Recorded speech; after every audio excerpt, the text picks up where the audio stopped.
Hey there guys, what's going on? So today I'm going to show you how you can get access to Netflix using a free VPN. Now, a lot of you guys have been asking about something like that. Now, unfortunately, free VPNs are not exactly the best option when it comes to accessing streaming services, especially Netflix, because free VPNs aren't exactly specialized for something like streaming.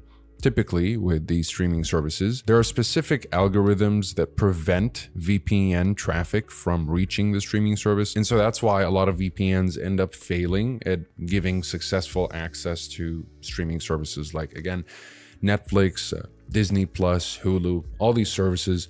Oftentimes, you might notice that there's a VPN error when you're trying to access them from a VPN that's, let's just say, faulty, or it doesn't work well, or it doesn't do what it promised. So here, for example, I've got access to the US library, and I'm connected to a free VPN here. It's called Windscribe.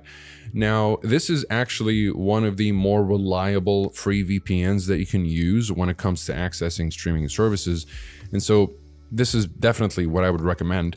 Now, unfortunately, there's a 10 gigabyte data limit, which means once you're past 10 gigabytes, you won't be able to use Windscribe anymore until next month when it renews. And this is basically the free plan. And if you want to use it more, you have to purchase the VPN itself, in which case I would recommend other VPNs, which I'll talk about a little bit later on. And I'll leave links in the description either way to everything that I talk about, including links to pricing and discounts if you end up getting any of the VPNs I mentioned. But either way, Windscribe is actually one of the better options here as far as free VPNs. You do have a bunch of free servers from a whole bunch of countries, and they do work really well with streaming. More often than not, I find more success in accessing streaming services using Windscribe. And so that's honestly what I would recommend if you're looking for a free VPN. And it's totally free. But again, you've got a limitation here, which is you're not going to be able to use more than 10 gigabytes a month. Okay, so let's say you're looking for a VPN that is free without any data limits. Well, this is where you've got Proton VPN, which is actually the best free VPN in my opinion. There are no data limits, and unfortunately, you cannot really pick your servers, not anymore. They used to give you that option.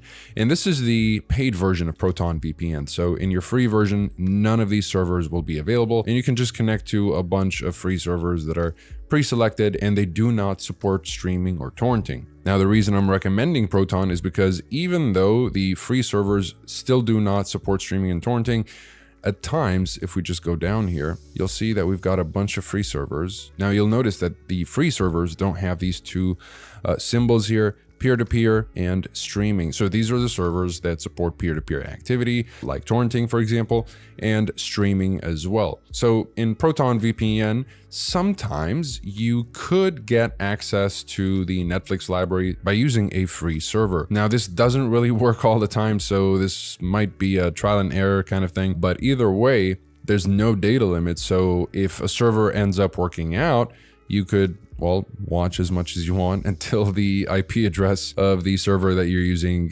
gets flagged by the streaming service. And more often than not, because these are free servers and everybody's using them, typically these IP addresses will kind of be flagged because, again, free servers are going to be used by everybody, and the IP addresses of these servers will also be all over the place. And so more likely than not, they will be flagged. Same thing with Windscribe. But again, even though that is true, I was still able to access the American library of Netflix using Windscribe's American server. So yeah, this is a better option overall, I would say. But again, if you're not really interested in putting up with any data limits, then you want to go for Proton. Now, if you decide that you don't really want to put up with any of the restrictions of free VPNs, the VPN that I personally like to use is ExpressVPN. Now, this is actually one of the VPNs that are most consistent at accessing streaming services, whether it's Disney Plus and the different libraries of Disney Plus,